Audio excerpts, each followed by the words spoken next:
فقر عسا قاد الفقر ان یکون کفرا، حضور نے فرمایا قریب ہے کہ بھوک انسان کو کفر تک پہنچا دے۔ اسلام سب سے پہلے روٹی کا حل کرتا ہے۔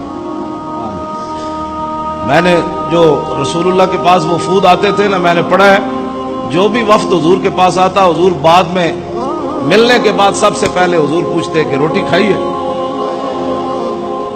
روٹی کھائی ہے؟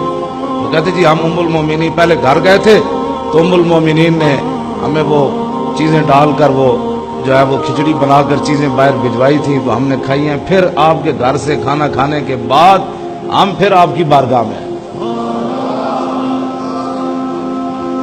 تو حضور کے پاس وفد بیٹھے ہوئے تھے تو ایک صحابی جو حضور کی بکریاں چراتے تھے، وہ حضور مسجد کے سائے کے شام کے وقت وہ بکریاں چرا کے آ رہے تھے، تو انہوں نے ایک بچہ جو ہے وہ بغل میں میں بکری سوئی تو میں کر رہا تھا۔ حضور نے فرمایا بکری سوئی ہے؟ انہوں نے کہا ہاں جی۔ فرمایا پھر ایک بکری ذبح کر دینا ہے۔ تو وہ وفد کو کہا کہ یہ تمہارے لیے ہم ذبح نہیں کر رہے، بکریاں جب 100 ہو جاتی ہیں تو ہم 100 نہیں ہونے دیتے، اس سے پہلے ذبح کر دیتے ہیں 100 بکریوں پر۔ تو پھر زکوٰۃ، حضور نے ساری زندگی زکوٰۃ عطا نہیں فرمائی، مال بننے ہی نہیں دیا تھا۔ اور جو حضور کے جانشین ہیں آج، حضور کے وارث ہیں، ان کے کیا بات ہے، ان کی ٹھاٹھیں دیکھیں، ان کی باٹیں دیکھیں، ان کی خانقاہیں دیکھیں، ان کی گاڑیاں دیکھیں، ان کی یورپ کے سفر دیکھیں، ان کے صاحبزادے دیکھیں اور دین کا انجام دیکھیں۔ ہاں جی، ان کے صاحبزادوں کی گاڑیاں دیکھیں، ان کی ہٹو بچو دیکھو، صاحبزادہ انج نکل رہا تو پیر کے میں نکلتا ہونا۔ اور دین کا اشر دیکھو کہ مسجدوں کے سپیکر بھی نہ بچ سکتے۔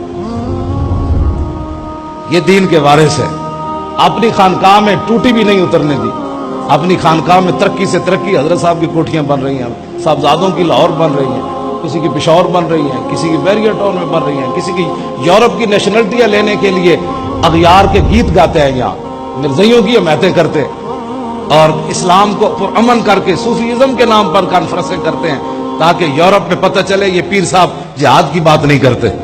ہاں، یہ محمد عربی کا وہ پہلو بالکل چھوڑ دیا۔ وہ کہتے ہیں ہمیں ایسے تو بکروٹے چاہیے جو محمد عربی کے دین کی پاور نہ مانتے ہوں، گھر بیٹھ کر تسبیح چلانا سکھاتے ہوں قوم کو، لیکن یہ کبھی نہ بتایا ہو کہ صدیق اکبر تخت پر بیٹھے تھے تو پھر منکرین باز آئے نا جناب۔ جس صدیق اکبر کے پاس اقتدار ہی نہ ہوتا تو لوگ جنہوں نے کہا ہم نے زکوٰۃ نہیں دینی، وہ انہوں نے دینی تھی دوبارہ۔ صدیق اکبر کے پاس جو پاور تھی نا اقتدار والی اور سیاست والی جو پاور تھی، تو صدیق اکبر نے فرمایا تم کہتے ہو زکوٰۃ نہیں دینی؟ جو حضور کے زمانے میں اونٹ لاتا تھا اور اس کا گھٹنا باندھنے کے لیے رسی لاتا، اب اونٹ لائے اور رسی نہ لائے، صدیق اس کی بھی گردن کاٹ کے رکھتا۔ یہ طاقت کے بغیر ہو سکتا ہے؟ کیوں جی؟ یمامہ کے اندر 80,000 کا لشکر آیا، اسی تے پاکستان مرزائیاں نو اج تک بڑے عہدے تو کوئی نہیں ہٹا سکیا، جج او بڑے پھر دین، وکیل او بڑے پھر دین، بڑے بڑے سرکاری عہدے تے لگے پھر دین۔ کیوں؟ اسلام کے پاس اقتدار کی پاور نہیں ہے۔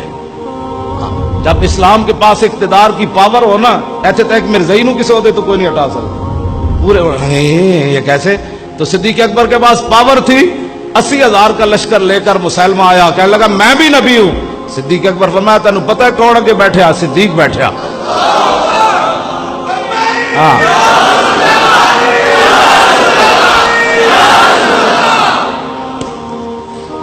ہاں جی، پاور تھی نا، تو پھر لشکر بھیج دیا۔ پھر کتنے 36,000 منکرین ختم نبوت صدیق اکبر مروا دیتے، 36,000۔ اور اس باغ کا نام ہی حدیقۃ الموت بن گیا کہ ایسا یہ باغ تھا کہ جس کے اندر 36,000 بندے مارے گئے۔ میں اس اسلام کی بات کرتا ہوں۔